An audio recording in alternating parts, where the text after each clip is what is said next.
अटल बिहारी वाजपेयी प्रधानमंत्री रहे। इस ढंग का भेदभाव नहीं हुआ। और जो भाजपा के ही पूर्व मुख्यमंत्री थे आज इस दुनिया में नहीं है, कल्याण सिंह जी, लेकिन जनता के साथ इस ढंग का भेदभाव, इस ढंग का आचरण नहीं पेश किया गया जो आज हालात हो गए। ये हिंदुस्तान के लोग हैं, जहां आप बसते हैं वहीं ये सब बसते हैं, वहीं हम लोग भी रहते हैं। इस ढंग के हालात पैदा कर दिए गए। लगता है कि यहाँ के लोग जो अब इनके साथ वोट नहीं किया, ये विदेशी लोग हो गए। पता नहीं कि जन्म का बदला इस जनता से ले रहे हैं। गोस्वामी तुलसीदास ने लिखा है, जा सुराज सो प्रजा दुखारी, तो नित अवश्य नरक अधिकारी। जिस राजा के राज्य में प्रजा दुखी हो जाए उस राजा का नरक हो जाए। बस्ती के लोग उसी तरफ चले जाते थे, लेकिन आज घर में बंटवारा हो गया है। नौजवान दूसरी तरफ जा रहा है, बुजुर्ग दूसरी तरफ चला जा रहा है। हमारे वोट बिखरते चले जा रहे हैं और लोगों के वोट एक जगह पड़ते हैं, लेकिन हमारे लोगों का वोट बिखर रहा है। इसीलिए हम कमजोर हो रहे हैं। आपकी जिम्मेदारी नौजवानों की है कि आप इस समाज को जहां भी अपने लोगों में जहां भी बैठते हैं इस पर मनन करिए, इस पर चिंतन करिए, इस पर बहस करिए। पढ़ा लिखा समाज, हर समाज में पढ़े लिखे लोग, आप जागरूकता की तरफ अपने समाज को ले चलने का काम करिए। और इससे भी यह समाज जागरूक, दलित समाज को मैं जागरूक समाज मानता हूं।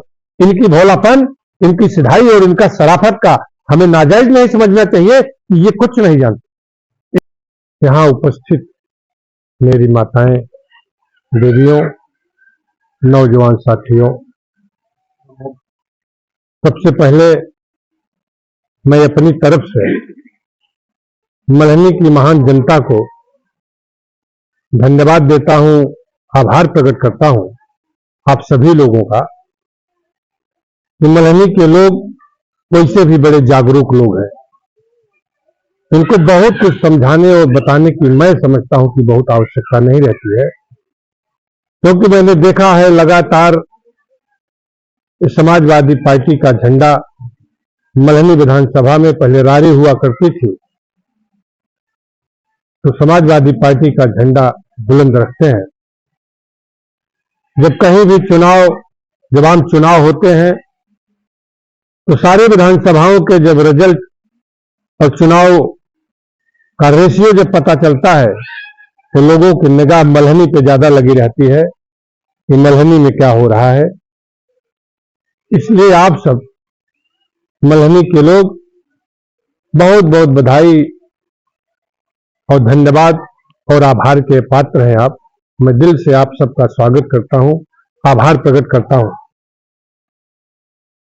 अभी हमारे पूर्ववक्ता अखंड प्रताप जी बता रहे थे, विस्तार से आपने बताया, ये जो पिछड़ा, दलित,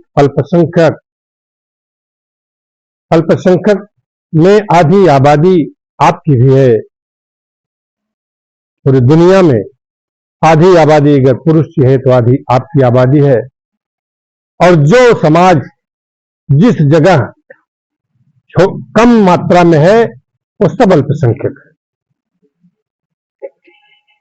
एक माननीय राष्ट्रीय अध्यक्ष जी, समाजवादी पार्टी के मुखिया आदरणीय अखिलेश यादव जी ने तय किया है और समाजवादी पार्टी के नेताओं की ड्यूटी लग गई कि आप सेक्टर वाइज गांव में जाकर के अपने लोगों में भी बैठ करके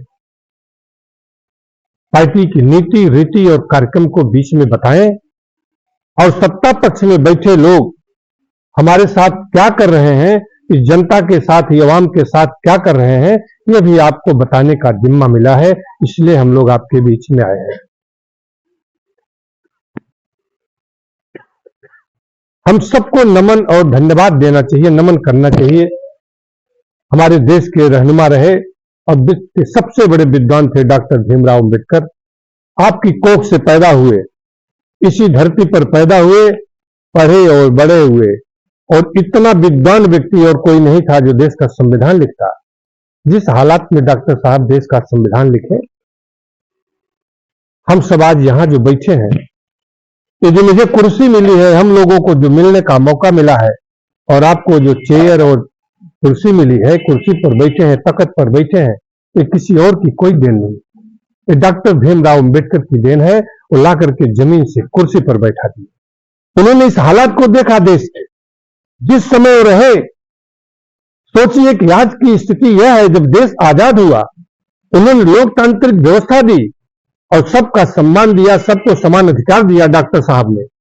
उसके बाद जब यह हालात पैदा हो रहे आज की स्थिति में, जिस समय डॉक्टर साहब रहे उस समय देश की हालात इस समाज के साथ क्या होता रहा होगा। 3000 वर्ष पहले जो कमर में झाड़ू और कनस्तर बांधने की जो परंपराएं रही है, डॉक्टर साहब ने उसको समाप्त किया और देश में एक दस्तावेज तैयार किया कि सबको हक और अधिकार मिले, सबको समान सम्मान मिले, सबको जीने का अधिकार मिले, शिक्षा मिले, स्वास्थ्य मिले, सबकी पढ़ाई की व्यवस्था हो और सबको कानून का राज मिला। आज पहले भी सरकारें आई, देश में 40 से 45 वर्ष कांग्रेस की सरकार रही। ऐसा नहीं कि कांग्रेस ने काम नहीं किया, बहुत काम किया इस देश में। जब देश गुलाम था, उसके बाद जब यहां से लोग गए हैं अंग्रेज, तो क्या छोड़ के गए? मेहनत करने वाले जानते हैं कि देश में क्या क्या था और उन्होंने काम किया इस देश में। कांग्रेस ने भी काम किया, बहुत काम किया। सारी चीजें जो आज बताया जाता है ये उनकी देन है, ये नेहरू की देन है, नेहरू की ही देन है, उस कांग्रेस की देन है कि लोगों के दिल और दिमाग में ये शिक्षा की व्यवस्था। अभी आप कह रहे थे वो भी कॉलोनी देते थे, वो भी अन्न देते थे, वो भी देते थे, लेकिन इसके बीच में जब सरकारें बदली तो जब मायावती जी आई और माननीय नेताजी की सरकार 89 में माननीय नेताजी की सरकार जब बनी, तो जो जिला पंचायत जो इंद्रावती जी बैठी हैं, ये माननीय नेताजी की देन और संविधान की देन है। जो आरक्षण नहीं लागू हुआ था वो संविधान की देन है कि माननीय नेताजी ने यह समाज को भी वह सम्मान दे दिया कि वो प्रधान भी हो सकते हैं, जिला पंचायत भी हो सकते हैं, जिला पंचायत अध्यक्ष भी हो सकते हैं और क्षेत्र पंचायत हो सकते हैं। सारे सीटों पर आरक्षण नेताजी ने लागू किया। उसकी वजह है क्या इंद्रावती जी भी इस क्षेत्र की जिला पंचायत रहे, लोग विधायक बने। सरकारी नौकरियों में तो आरक्षण था, लेकिन इन सारी जगहों पर आरक्षण माननीय नेताजी की देन है। उन्होंने आरक्षण दे करके सबको सम्मान देने का काम किया।